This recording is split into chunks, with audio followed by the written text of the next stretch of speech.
Chapter 3 is abroad. 3-step plan. It was now that our house is sold, we're truly free. And what are we? We're truly homeless. Yes. We're true digital nomads. We were traveling the world with one checked bag and one carry-on each. Here comes Joni down the back stretch. And this is voila. See those? You see those bags? Look at that. That's all we travel with for 9 months of the year. Yeah. And they clip together nicely like that. And that's it.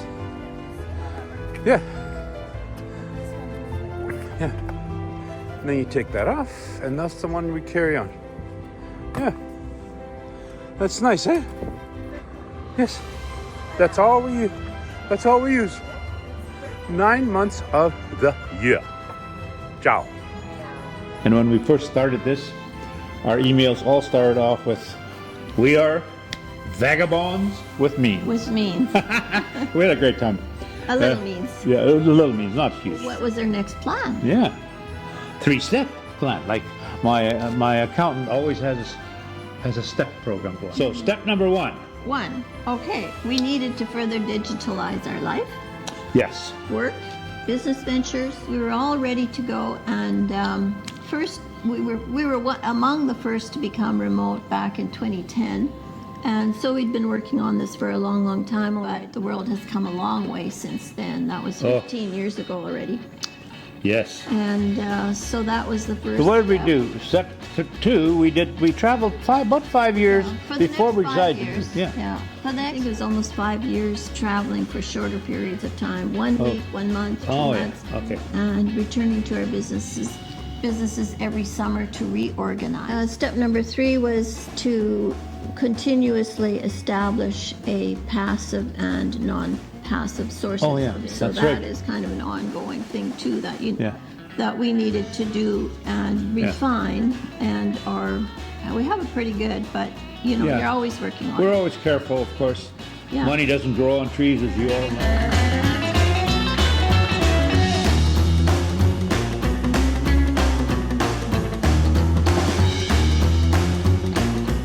Visa rules all over the world. Okay, a lot of plays into visa rules play into our traveling a lot. Yes. So this is why I'm bringing this up at this point. And now we're venturing into longer stays, and sometimes the visa rules, you kind of plan it around the visa rules. So there's basically 5 categories, right? Right. All the visa I've things. simplified it into 5. Yeah, exactly. There's many more, but ways of looking at Yeah. it, and sometimes those 5 items also have subcategories. But to simplify it for our purposes, they are: 1, there's the Schengen rules, which is a European, mostly in Europe. Number 2 is the 30-day visas, and number 3 is the 90-day visa. Number 4 is a 180-day visa.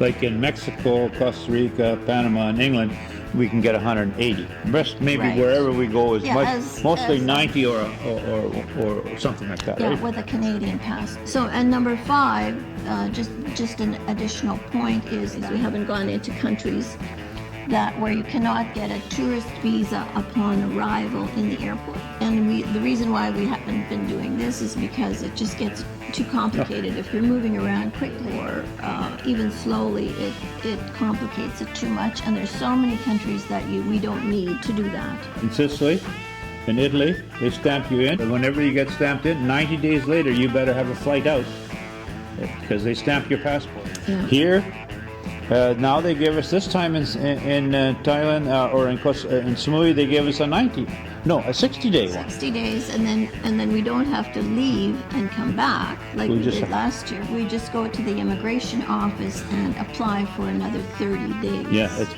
much So simpler. that's a very simple way to get 3 months or 90 days. Line is that you can accumulate 180 days in the Schengen countries. Which is basically, Schengen is basically, to boil it down, it's just a group of countries within within the European Union that have got together and made some rules for themselves. And these are basically the rules in the Schengen. Yeah, most of the countries, well, all of the countries are in the European Union. 180 days must be a maximum of 90 days at a time.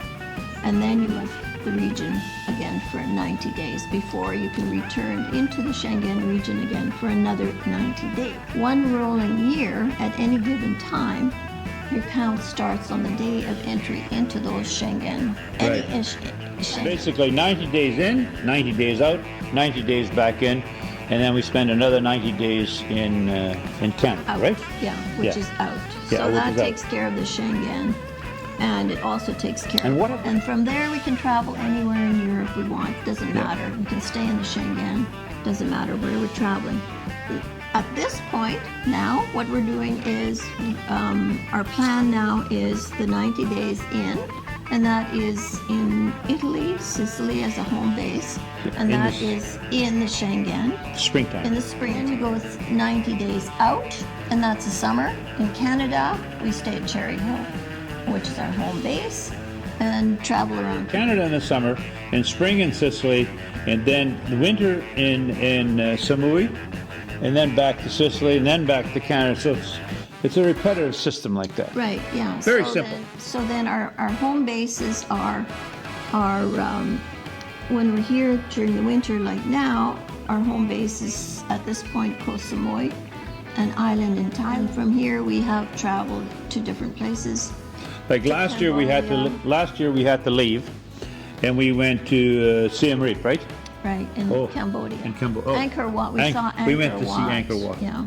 So we Oh, do take amazing. opportunities to go on Oh. these kind of excursions because it's still quite expensive to travel a lot. So we try and keep our costs down. So there are, of course, there's more questions coming, right?